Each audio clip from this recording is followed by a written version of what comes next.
you're watching this, it means that you're a client of mine, and I want to talk a little bit about the time and how time works. When we start out thinking about where we're at right now, it's pretty easy to come up with the ideas of what's happening. You know, these are lines that represent what's true about us. And then in some future place in the world, we want things to be different for us.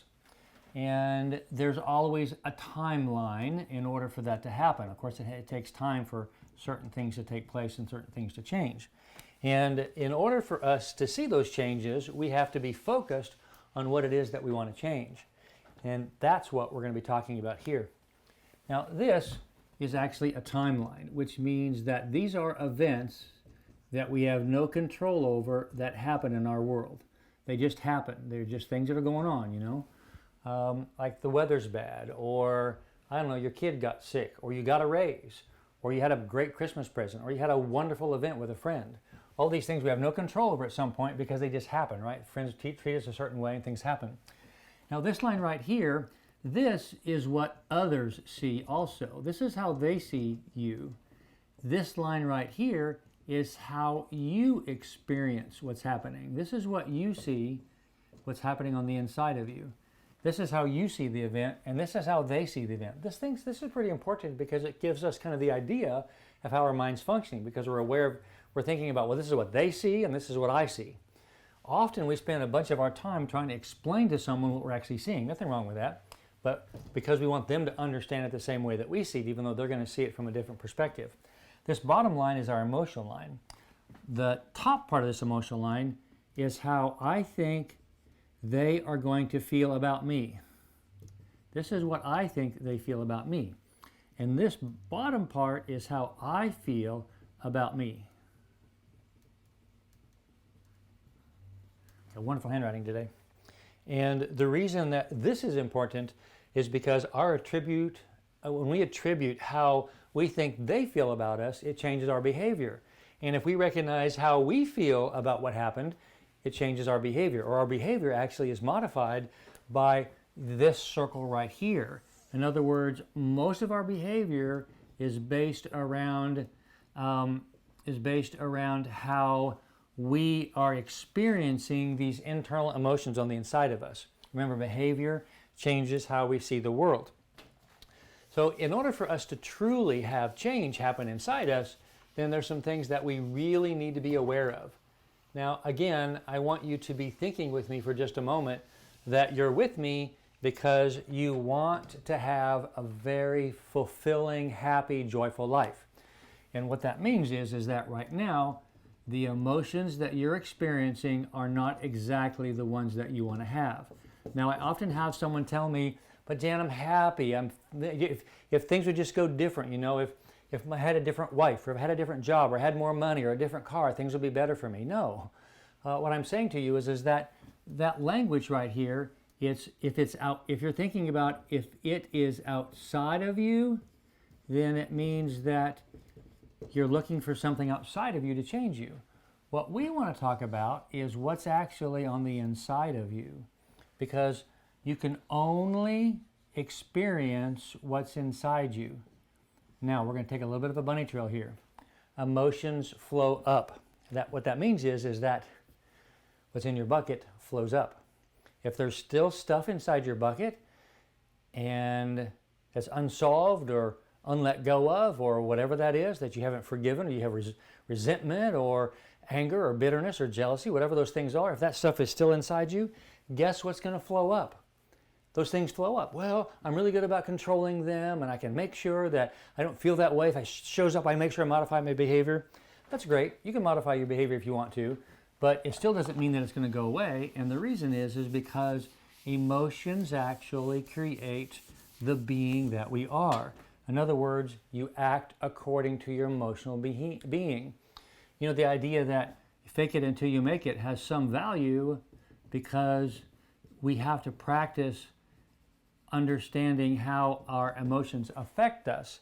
But the downside is that in our emotional being, if we are just pushing the emotions down and not actually experiencing them, then we don't actually change. Well, that looks like this.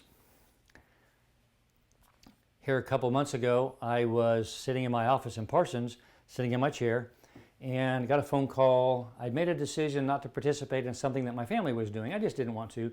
I had things I needed to do. I was working on some projects, and I decided to not go. It's a little bit of a struggle. I mean, I really wanted to. I was going to be missing them. I wasn't going to be with them during this time, but I still decided not to, and the pressure was to go. I hang up the phone, and I had a ton of emotions that show up as soon as I hung up the phone. And those emotions were emotions of, well, I was feeling very sad, and I was feeling guilty. The biggest one was guilty. I was feeling guilty. Actually, it was more like shame. It was like, wow, I should go. But you know, as I was sitting there, I recognized that this guilt or shame had nothing to do with who I really was. It was simply the structure that my family had set up where I should always do what they wanted me to do in some respects, that I should really go along, and even though I have something that's more important for me to do, that I should be with them and be with the family. And again, nothing wrong with that, but in being an individual, I should be able to choose what I want to choose, right? Instead of practicing, now not in an arrogant way, but in a way that was just what's best for me, and not have these guilty feelings show up. So when they showed up, it was like, wow, I felt it. Oh, so I spent about 20 minutes just working through the emotions of the shame. Yeah, working through it. I was allowing it to show up so that the next time I make a decision about something that I want to do that's important for me, but that is kind of opposite of what the family wants, I don't have this emotion of guilt or shame show up anymore. What that means is that my brain is a lot more clear, and it's a lot easier for me to make decisions because I'm moving away from actually being controlled or affected by emotions that don't really help me make wise decisions. Now let me pattern that for you in a different way, okay? Let's actually start over and make some new people here. Let's pretend for just a moment that you are getting ready to make a decision about changing something about your life. And let's say that you want to change an eating habit. For example, you want to drop off sugar. You want to change an eating habit, right? Now we know that sugar is something that we really can't get away from in our current culture, and it's in all the different things that we eat. But we also know that if you have less sugar, you're going to be a lot happier. I was sitting on the plane next to someone this fall, and we were flying, and the person that was sitting next to me and I were talking about life. Now she's an older lady. She was probably a little bit maybe older than I, maybe in her early 70s. And she was kind of thin, but we were talking about sugar, and she said, oh, I can never give up sugar. So I asked her how much sugar she eats, and she said, well, I eat maybe, I don't know, a candy bar a week or so. Well, she doesn't need to give up sugar, right? Because it's not really harming her. But the fact that she said she couldn't give up sugar means that she probably has a lot of other habits that she's not aware of that she can't give up.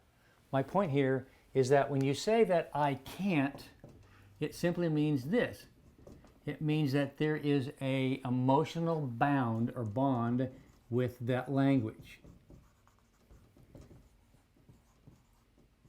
And when there's an emotional bond with something, it means that the emotional bond is more powerful than my ability to say that I can. And so when this energy that's connected with the idea that I can't get rid of sugar shows up, what happens? I automatically think that I can't change it because it's not about the sugar, it's about the emotional bond. No matter what decision that you have difficulty making when it comes to doing something that you want to do that's best for you or good for you, it's always based on the emotions that are present. It matters not why they're there, it only matters that they are there.